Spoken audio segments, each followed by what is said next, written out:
Hola amigos y jugadores de Templo, ¿cómo están? Hoy vengo a mostrarles las nuevas categorías de las cartas que salieron a partir de la edición Eclipse con las arcanas y a partir de Tesoros del Mundo Antiguo. No solo mostrarles, sino enseñarles cómo funcionan este nuevo tipo de categorías de cartas. Y también meto aquí la edición Eclipse para recordarles, porque muchos me han preguntado cómo funcionan las cartas arcanas. Bueno, como saben, Templo salió en su primera edición con estas categorías de cartas que ven aquí. Los hechizos, que son azules. Los rojos o color terracota, que son eh, estructuras. Los mentefactos, que son como los grises o negritos. Las especies, que son verdes. Y los híbridos, que son la combinación de hechizo y especie. Esto ya lo saben por los videos anteriores explicativos de las reglas del juego. Sin embargo, pues voy a explicar estas nuevas. No me voy a detener a, a explicar esto que ya deberían saber. Bueno, en la edición Eclipse salieron las cartas arcanas. Voy a explicar rápidamente, para los que no saben, las cartas arcanas cómo funcionan. Las cartas arcanas se pagan desde la mano, es decir, digamos esta vale 3 o 4, yo puedo pagar 3, bajarla con recursos, o puedo anunciar 3 y 4 y si sale 3 y 4 la puedo bajar. Eh, También puedo bajarla con número de ciclo, lo que ya sabemos, o sea, se baja normalmente. Lo único que cambia es que se tienen que poner boca abajo. Es decir, si acá hay cartas en el campo, ¿sí? Esta se debería poner boca abajo para que el oponente no la vea. Si el oponente, digamos, dice, ay, no te creo que hayas pagado 4 cuando la bajaste. Entonces hay un pequeño truquito para que el oponente sepa que nosotros la bajamos con el coste de ejecución que nosotros dijimos para bajarlas y que no sea otro. Pues el truquillo sencillo es, si no nos creen, ponemos un 3. Es decir, yo digo anuncio 3 y me sale, el oponente puede poner, o nosotros un dado de aquí que diga, él la bajó como coste 3. Porque pues si se destapa y dice otros números, pues sería trampa, ¿no? Entonces, las cartas arcanas no solamente se ponen boca abajo, sino que se activan eh, por X condición. Entonces, se activa X condición, sea, digamos, se destruye una carta, entonces esta se activa cuando se destruye una carta. Es un condicional. Y hace Y cosa. Entonces, nosotros podemos elegir, y esto pocos lo saben, si hacer el efecto o no. Si X condición se cumplió, yo puedo decidir si activarla o no. ¿Sí?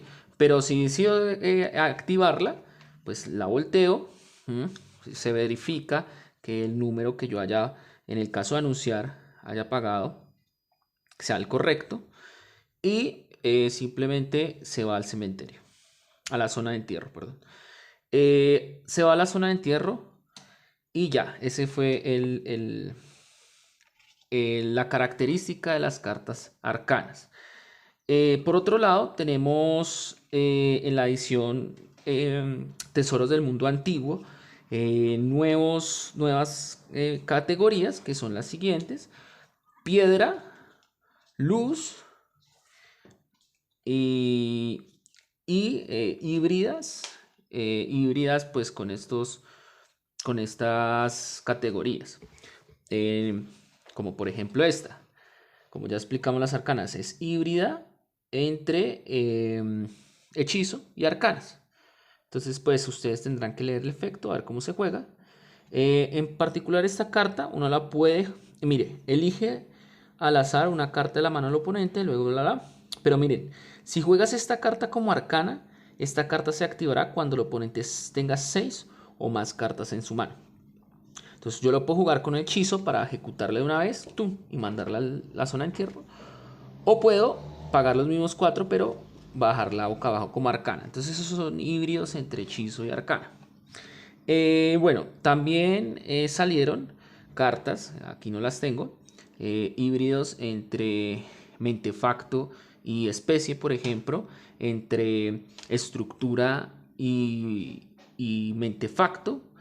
Entonces, pues sería que ustedes vieran las reglas, que ya se las saben, de cada categoría y simplemente las mezclen y ya. Sin embargo, hay dos categorías que no se explican muy bien, son estas dos que salieron en tesoros: las cartas piedra y las cartas luz.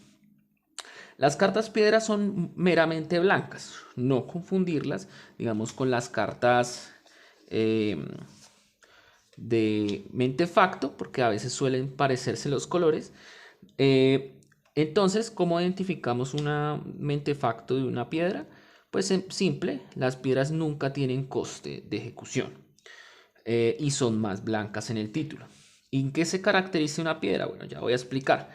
Las piedras, sus condiciones son desde la mano, es decir, las piedras nunca se van a bajar al campo, ¿sí? Sino que siempre se van a tener en la mano como si fuera un peso en la mano, sin que tú te puedas liberar de él, a menos que hagas la condición de la carta.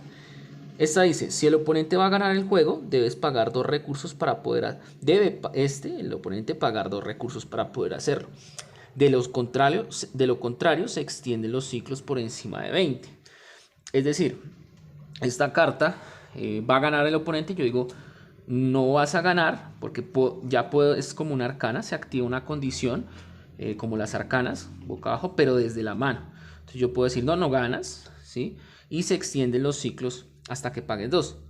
Es decir, si él no tiene 2 recursos para pagar, voy a explicar la carta solo por paréntesis. Si él no tiene 2 recursos para pagar, pues se extendería el juego a otro ciclo hasta que él tenga para pagar, y eso me da chance, un ciclo más, hasta que me dé chance de poner más cartas. De eso se trata el juego. Y si el otro tampoco ese ciclo tiene para pagar 2, se va extendiendo el juego hasta que tenga para pagar 2, y ya la estrategia es pues que no gane porque yo ya tengo más cartas que él. Este es hiperpesos, es una carta que salió en la edición de tesoros y es activable desde la mano, por eso no tiene coste, ¿sí? Una condición es que no se pueden buscar en la baraja con buscadores, como por ejemplo el espíritu astral, precisamente porque no tiene coste. Estas solo se roban y se quedan en la mano. Y ya. Bueno, hay híbridas entre piedra y estructura, ¿no? Bueno. Por otro lado tenemos las cartas luz. Las cartas luz, como ven acá, tienen amarillito. Por ejemplo, este oso de cristal verde. El amarillo de las cartas significa luz, el verde significa que es especie. Es decir, la primera luz que salió en el juego, que es esta, es un híbrido. Entonces, ¿qué significa luz? Luz es que yo la puedo jugar desde la baraja, no tengo que robarla necesariamente para jugarla. Entonces yo la tengo en la baraja, ¿sí? Y lo mismo como una arcana, como una piedra. Yo puedo hacer el efecto que diga la carta activable desde la baraja. ¿Listo? Y ponerla en el campo, o pues si hay más cartas más adelante luz, pues hacerlo el respectivo efecto. Analicemos esta carta. Cuando el oso de cristal verde entre al campo, niega el lance del dado del oponente. Si es que acertó el número que anunció, el oponente deberá repetir su lance del dado y esta carta no cuenta para el conteo final. Es decir, la estrategia de esta carta es simple. El oponente, como ejemplo, ¿no? El oponente va... Bueno, esto no se puede anunciar porque vale 8 la matriz. Entonces, digamos, el oponente va a anunciar esto: 4 y 8, solo puede sacar 4. Digamos que acertó, saca 4, bajó a Zulma, la maga blanca. Y cuando la baja, yo le digo, no, no, no. No tengo la carta, digamos, mis cartas en la mano son otras, ¿no? Entonces, yo digo, en mi baraja tengo, espérate, en mi baraja, en respuesta, en mi baraja tengo un oso de cristal. Entonces lo busco, lo saco y lo juego en respuesta, ¿sí? Estos lo puedes pagar también, el coste de la luz normal, como si fuera, yo puedo jugarlo con dado, o puedo jugarlo con recursos o con ciclo. Entonces yo digo, no, lo juego, entra al campo y tienes que repetir tu lance para poder bajar esta carta. Es decir, para los que han jugado templo saben que repetir el lance puede, obviamente es fastidiosísimo porque hay mucha probabilidad de fallar, ¿sí? Y no bajar la carta. Él automáticamente no podrá volver a lanzar, pues porque falló. En el caso de que falle, eh, falló la carta, entonces nos tocaría nuestro turno por simple regla. Pero si vuelve a ser, si es cierta de casualidad, pues la baja. Pero nosotros tenemos un osito que es 1/1 en el campo, que pues sirve para atacar o defender. Y ya, esas son las categorías de cartas.